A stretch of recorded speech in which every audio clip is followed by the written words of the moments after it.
Everything points to Barack Obama preparing his political comeback. Since midterms are coming up soon, the Democratic Party are being evaluated and it seems like they are in need of some assistance. Barack Obama might be just the guy to help.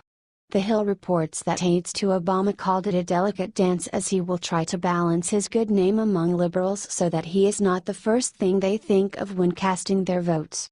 Obama is focused on fundraising to help the party rebuild after losing over 1,000 seats at the federal and state level.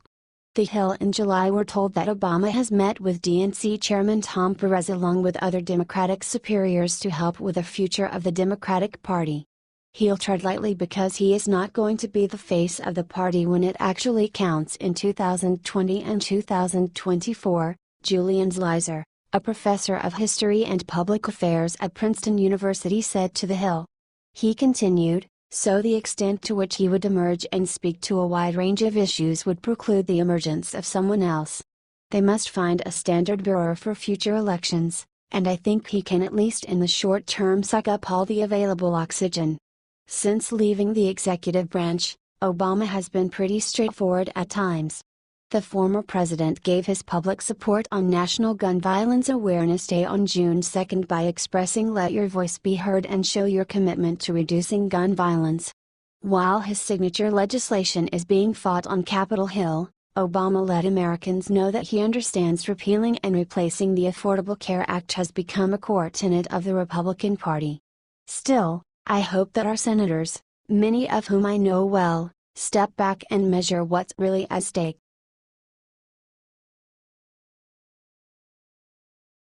Senior citizens' scary announcement about Medicare affecting you.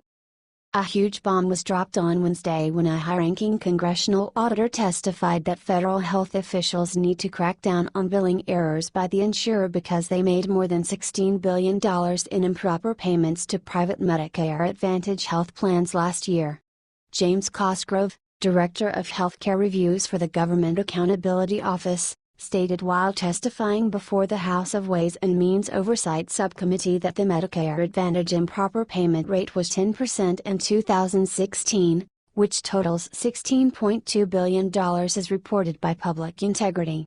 This news has come 1 week after Attorney General Jeff Sessions publicized the arrest of 412 people, at least 100 doctors, denoting the healthcare fraud schemes that supposedly ripped off the government for about $1.3 billion, mostly from Medicare.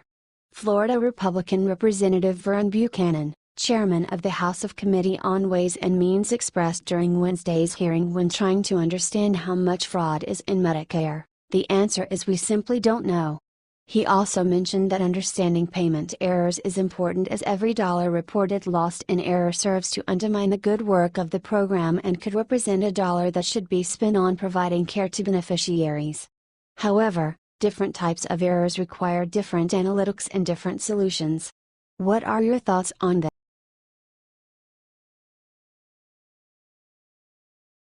Trump supporter tells guest to shut up on CNN debate. Look what happens next. After a white supremacist event Unite the Right turned deadly in Charlottesville, Virginia over the weekend, intense discussions about race have sparked all over social media.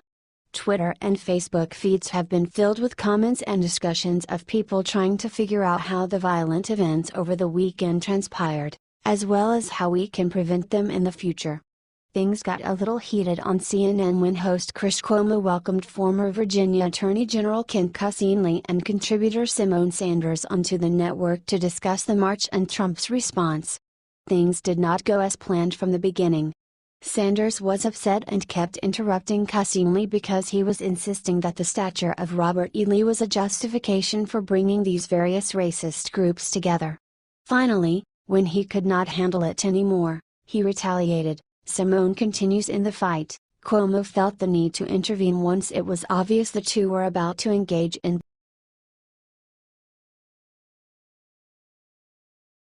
Elizabeth Warren tries to participate to a veteran rally. Gets a different response instead. Senator Elizabeth Warren, DMA, failed to respond to an invitation to a veterans event in late August, and now one Massachusetts-based veterans group has it out for the lawmaker. On August 26, Veterans Assisting Veterans are hosting a rally that they initially invited Warren to attend. The group has since revoked their previous invitation because, as the Boston Herald reported, she favors illegal immigrants over improving services for veterans. VAV spokesman John McDonald said, "If you don't want to respond, you don't want to support, we asked you to come to our rally, our message to you is stay home. We don't want you." He continued, "I think that really demonstrates where her heart is. To me, it's really, really frustrating, and our group is really frustrated. These concerns are not recent," McDonald states, as Warren has continually neglected the needs of veterans. McDonald made sure to clarify that VAV is in no way against immigration and is thankful for the duty that immigrants have served in America's armed forces. This group made sure to call out Warren for using immigrants for political theater while continuously pushing their needs aside.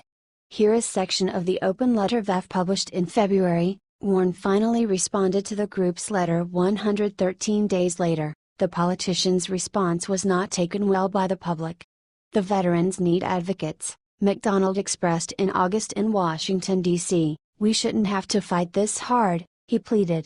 What are your thoughts on this? 0 shares shared.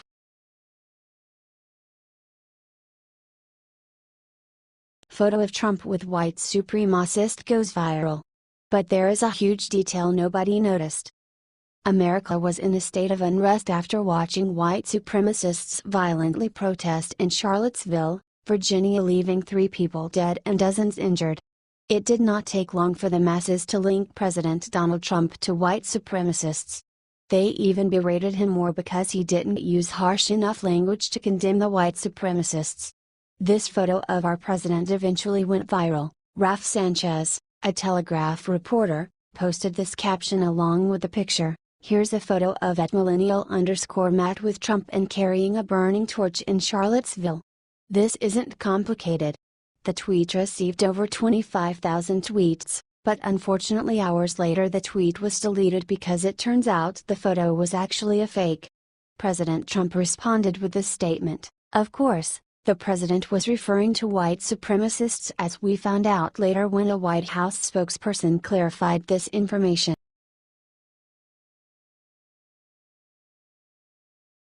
$520 billions in government waste. Ben Carson reveals the shocking truth about Obama's admin. Liberals love to pick on Ben Carson, Donald Trump's Housing and Urban Development Secretary. They profess that due to his lack of government experience, he is simply unqualified for the job. Although he seems to be onto something that Barack Obama's former HUD secretary strangely missed while she was in the position. Carson demanded an audit of the entire Housing and Urban Development Department after he was appointed, as reported by the Daily Wire. He was shocked that there was $520 billion in bookkeeping errors that otherwise would have gone unnoticed. The auditors stated that the total amounts of errors corrected in HUD's notes and consolidated financial statements were $516.4 billion and $3.4 billion, respectively. There was a great deal more information that the audit uncovered. The auditors revealed that the ongoing problems were due to an inability to establish a compliant control environment, implement adequate financial accounting systems, retain key financial staff, and identify appropriate accounting principles and policies. Even though liberals have tried to diminish Carson, he is clearly good at his job. Share this story to get the word out.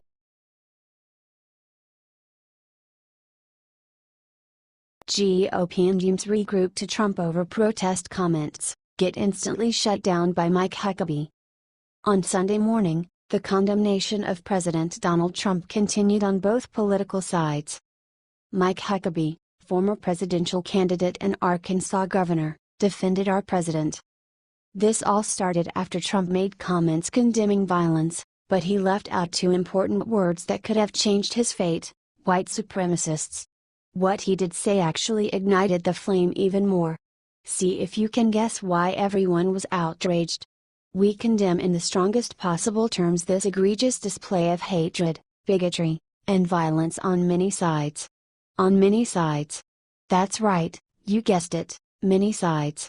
Although all parties were out of line, Trump fails to single out white nationalist protesters, which is why he is not looking good in the eyes of the public right now.